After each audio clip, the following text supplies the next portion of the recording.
Hey everybody, Eric Dorward here with the Spartan Rocketry Club, and we are going to be finishing up our build of the new Shepard rocket.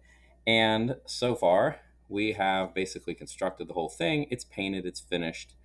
Um, Overall, I mean, it's reasonably a decent paint job, I think. The only problem is these strakes, because of the way they were shaped, they ended up with some kind of imperfections, that, like the grains sticking out because this is cut in a different direction.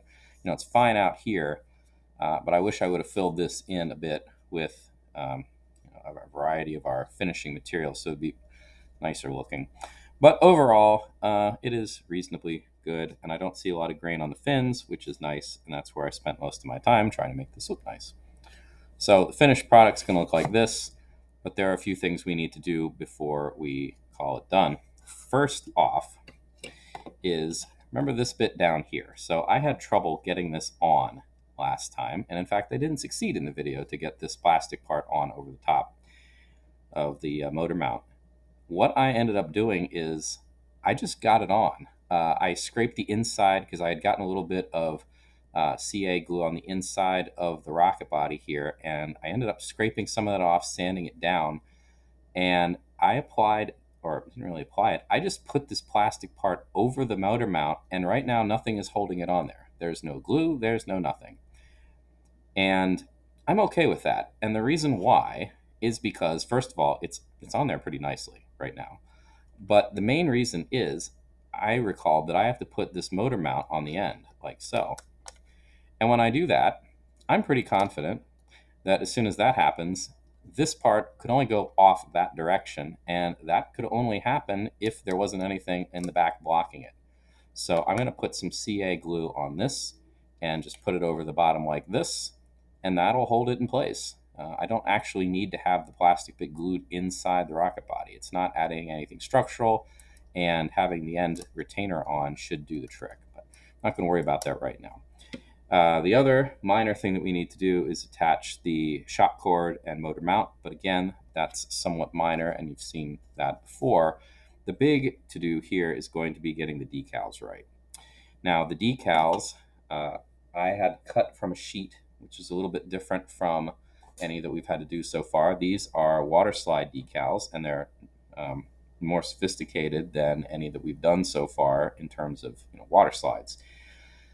I had to cut these out, and I haven't completely done it. So here's one little bit. I cut most of these out. I didn't cut them the whole way because I didn't want to lose the little bits.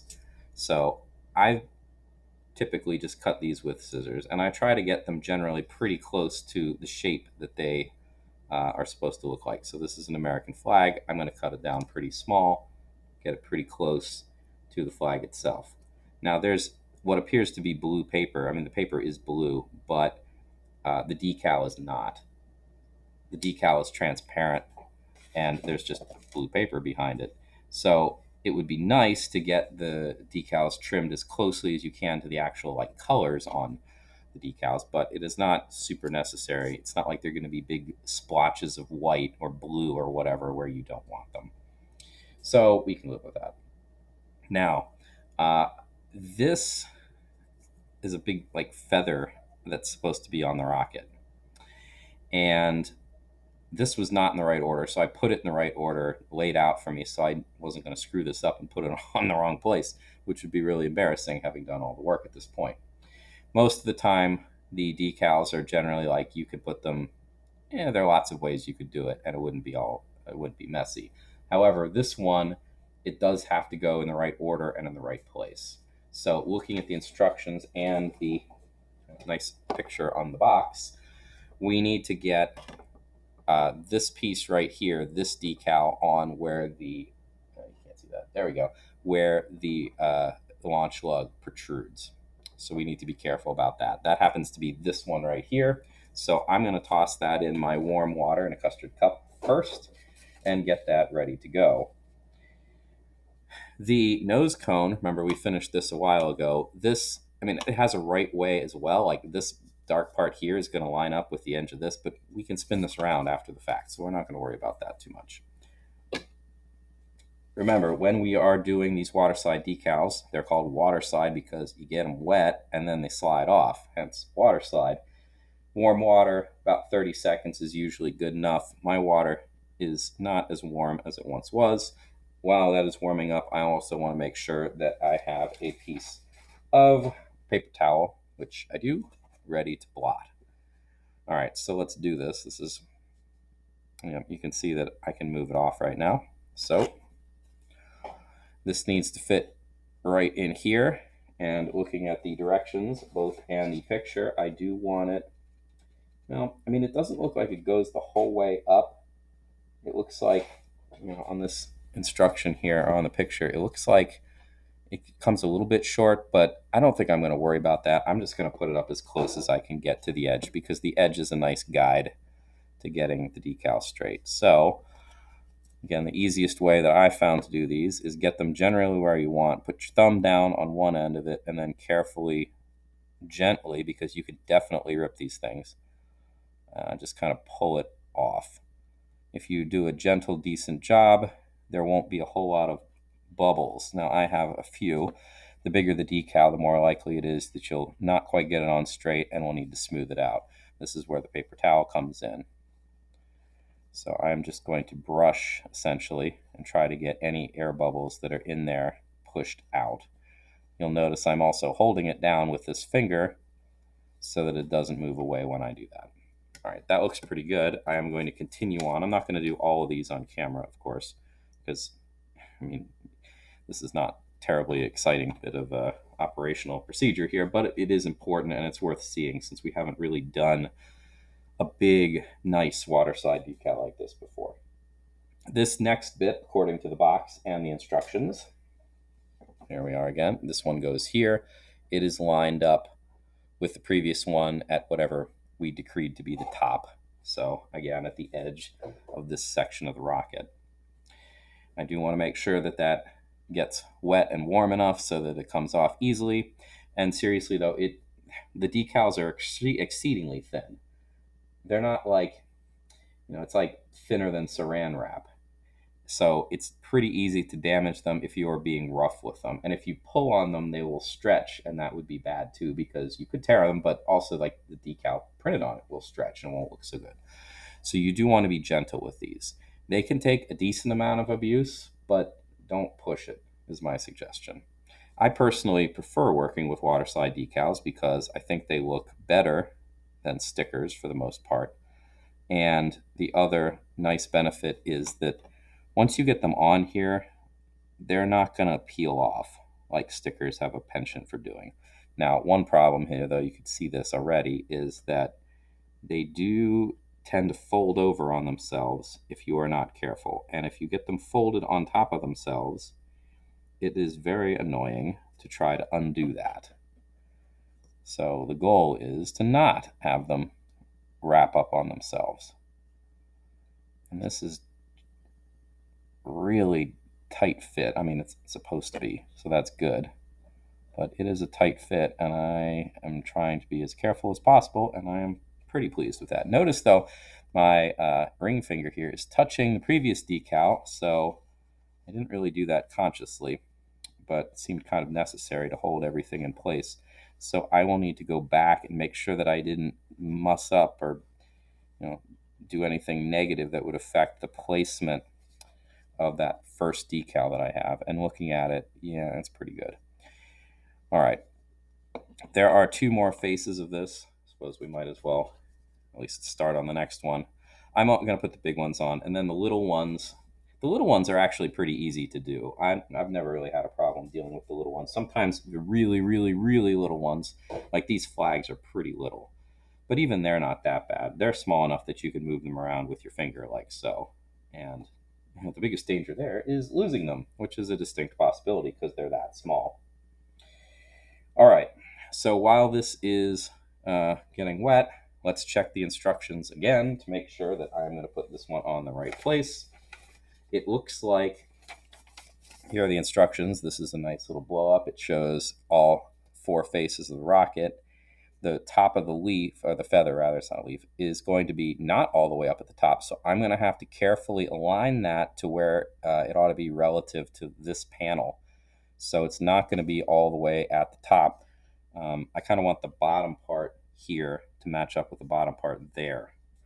Now, the nice thing about water slide decals is once you get them on, you can move them without a whole lot of consequence. Now, you obviously don't want to damage them in the process, but once you got them off the backing and onto the rocket, the water, if they're wet enough, which they really should be, the water acts as like a lubricant, so you can slide them around until you decide you want to pat them dry with the paper towel and set them in place. Like there. This is not where I want this to be. I want this to be much farther down, and I am not having much trouble just sliding it to where it ought to be. Things got a little bunched there, but I can smooth that out with either my wet finger in this case, or eventually with the paper towel. The paper towel is going to get its turn pretty soon, but I do want to there's a little bit of bunchiness there that I would like to get rid of. And adjusting it to get it straight seems to have done most of the trick to take care of that problem. All right, that looks pretty good. I'm actually going to toss the last bit into the water here to facilitate things a little bit while I blot this section and smooth out whatever little deformities in the decal or my decal applying process I may have created. Now, it looks like I did fold it over on itself a little bit here. And you can tell that because it is thicker, which is not really a good thing. It seems to have kind of gotten double thick right in that spot. Now, I don't know that I'm really going to try super hard to deal with this, but if you manage to fold over like a printed part of it and it looked stupid, you can carefully put a hobby knife underneath and kind of use that to coax the parts separate.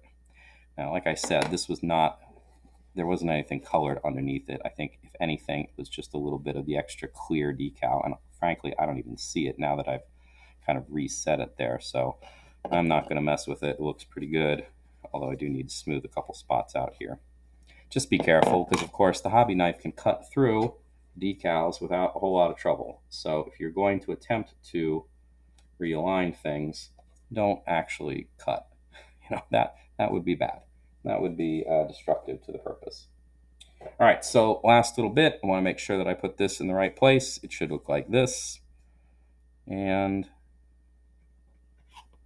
I will make sure that things are essentially where I want them. That looks like basically where it ought to be. And removing from the backing. This one's actually kind of tricky. You can see it's not really folding up on itself, although that I'm not really pleased with that because the fin is in the way and it's giving me a little bit of grief. There we go. All right, overall that looks like it is essentially where it should be. So I am going to blot in both directions. There's a little bit of bunching right there. Don't really love that. Let's try to brush it the other direction. There we go. And overall, that looks pretty good. This would also be the point where if you have any like beads of water for whatever reason. Oh, and look here. This is where I bumped up against the decal while I was applying it other places, so I need to re-smooth this portion out. And I'm actually going to get it a little bit wet. And then brush it down there. If that happens, if you get a little clumpiness for whatever reason, you can usually just a little bit of water will release things a bit, and then you'll be able to smooth out any issues. All right, so that looks pretty good. The rest of the decals I'm not going to bother showing you doing, plus my water has gotten pretty tepid, so I need to refill that. I will come back momentarily and we'll apply the shock cord. So once I finish the decal work, and I'm going to put the engine mount on too, or the retainer on, and I will be back shortly. See you then. All right, so the decal work is done. Some of the little American flags, that was a little tricky because they're so small, but if they're so small, they're pretty easy to move around, so that was good. Getting the Blue Origin script to be basically in a straight line is difficult, and if you want to do a really good job, you should probably not eyeball it like I did. Um, there are, of course, ways to deal with that, but I'm pretty happy with my job, and I didn't really want to go to any of the trouble doing the really hard stuff. So now the last little bits. Oh, and I put the retainer on. And by the way, I put a little bit of CA glue up against the edge, and then just put the cap on and pushed down so that it was firmly attached, and I didn't have to get my fingers near the glue. So this is in good shape. Last little bits of work we need to do involve doing the recovery system. So this is not new technique here. We're taking our elastic shock cord here and putting it in the template that I cut out of the directions, folding it over. This you've probably seen me do before at this point. This is actually a pretty big mount, so maybe 4 stripes of glue instead of my usual 3. Fold it over again. That looks pretty good. Flattening things out.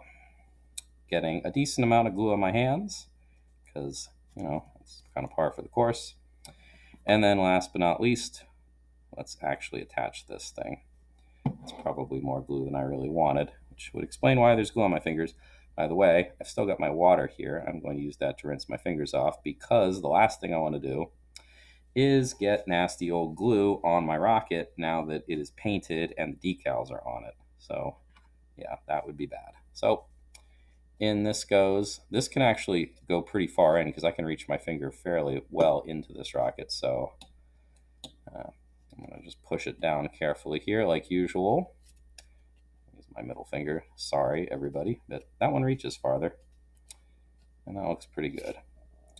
All right, so that is set, ready to go. And last but not least, I will attach our fishing barrel to the parachute. Parachute, oh, this is a unique one. This is unique to our good friends at Blue Origin, I guess. Some of these have test patterns on them for tracking purposes, but some of them actually, like one Mars lander recently, the code was essentially like a barcode that had messages written on it. I don't know what the case is for this one. I suppose I could find out, but I have not yet. So anyway, I've gathered up all the cords, and I am going to then thread it through the eye of my barrel, and then take the barrel and push it up through and pull tight, and I am done. Nose cone. My barrel will go through the nose cone, and I will reclasp. That's a tough one. There we go, got it. And then my shock cord. 3 basic knots will probably do the trick here as well. I have to say I'm quite glad I did not need to paint and put decals onto the nose cone because that job, painting it white wouldn't have been hard, but putting a decal on a curved surface, on a particularly curved surface, like the rocket fuselage is slightly curved. No, it's not slightly, it's quite curved, but it's not anywhere near as curved as this, because this is curved in 3 dimensions rather than just the cylindrical body tube. That one's not so bad, but that one would have been thoroughly unpleasant to apply. And there we go. That'll do. I'm not going to pack this right now because there's still wet glue inside the body tube, but that's it. I am looking forward to flying this thing. Should be fun. Thanks for watching, and I will see you in our next video series.